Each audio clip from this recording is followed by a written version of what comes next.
Oh, yeah.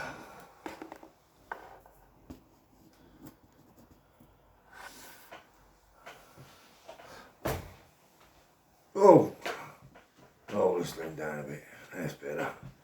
Old age. Oh, blimey. I've got to tell you, I'm going to tell you my life story. I'm going to talk. So what I'm going to do, I'm going to have a little chat with you all, openly and candidly. Give you a little bit of background, if you like, into Stuart and who I am, what I'm about. I've started a new channel. Well, I say new channel, it's the first time I've really got into this because I'm retired now.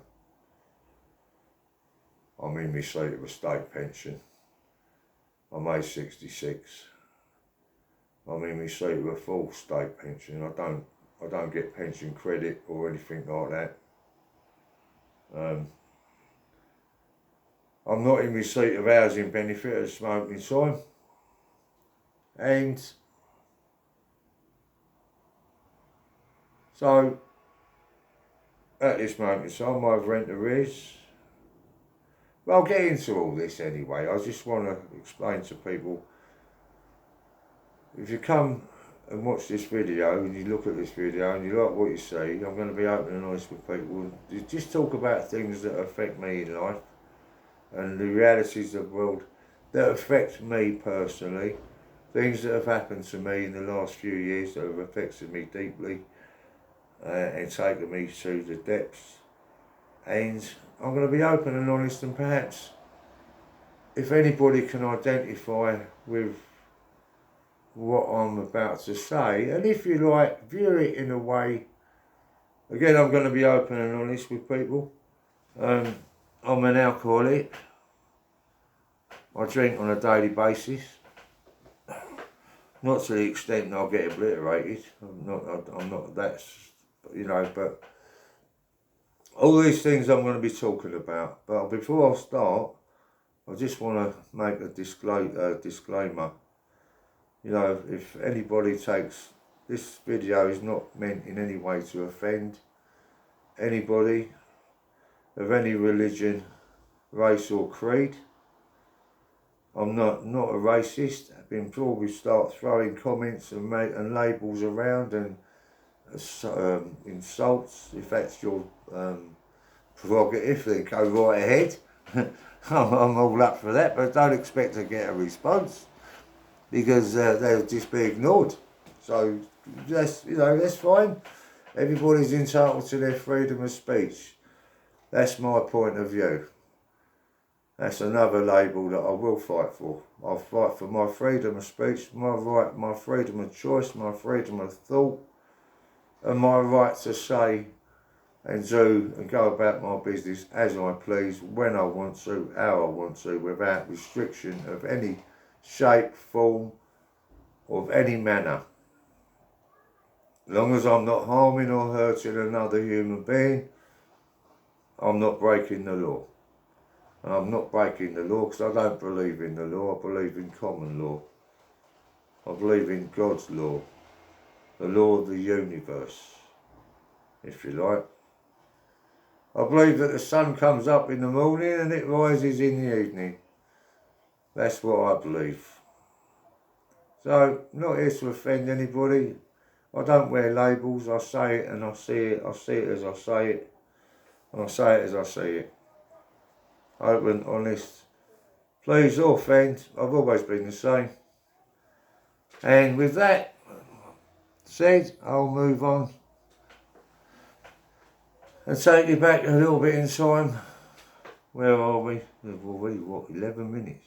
No, 4 minutes. 4 minutes out of 11 minutes, okay. Right, little bit of recent history. I was married for 38 years. I got married in 1979. I was 22 years of age to a lovely lady whose name was Faith, a few years older than myself.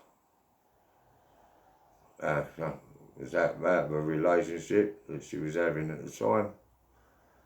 So the relationship was over. I met this lovely lady, and we ended up, if you like, eloping. Eloping for about 3 years. No, I met her in 1977, 77, summer of, and married in 1979, in the June of 1979, aged 22 years. And was married for 38 years. My wife passed away in 2015, which is just a little over 8 years ago now, March of 2015. After a long illness, I'm not going to go into, but yeah. Involved leukemia, operation, surgery, recuperation, chemotherapy, so you know where I'm going with that. And almost 4 years to the day, really, she passed away, and then all my life turned to complete and utter. But I've come through it, but I will explain it. I've come through it. I'm in a better place, a lot better place today, but it took me 3 years, at least 3 years, prior to my wife passing away. Well, 9 months, 9 months. In the May of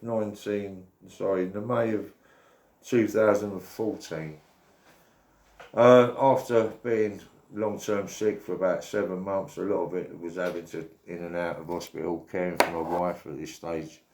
I was caring for my wife at home, and I basically just told the company that I've been working for the past 14 years that do the right thing.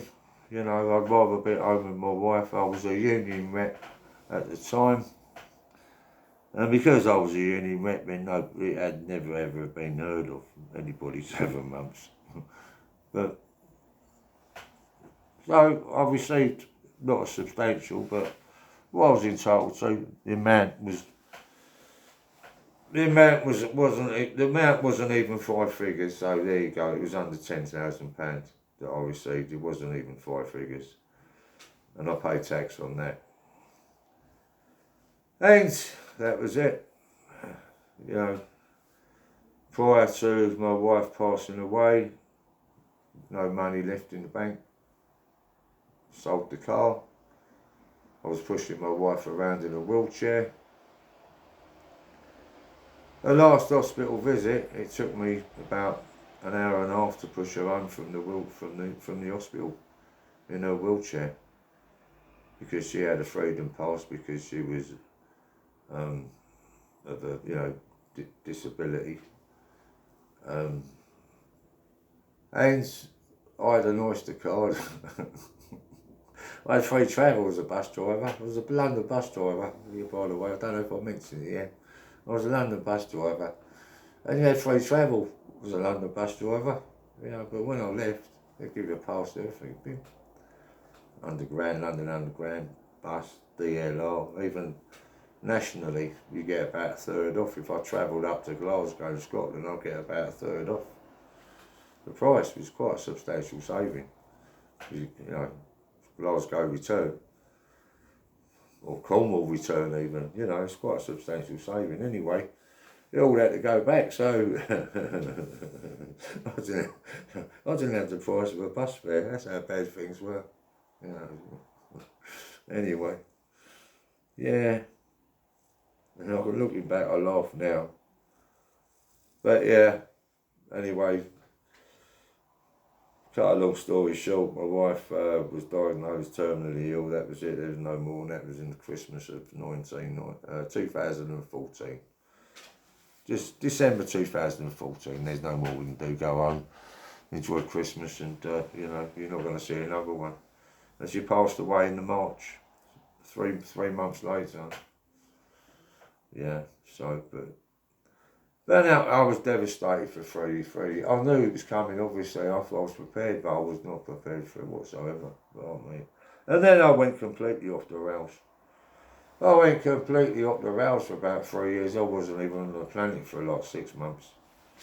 I've got a dog that was being looked after by somebody else, being looked after, shunted around by the neighbours.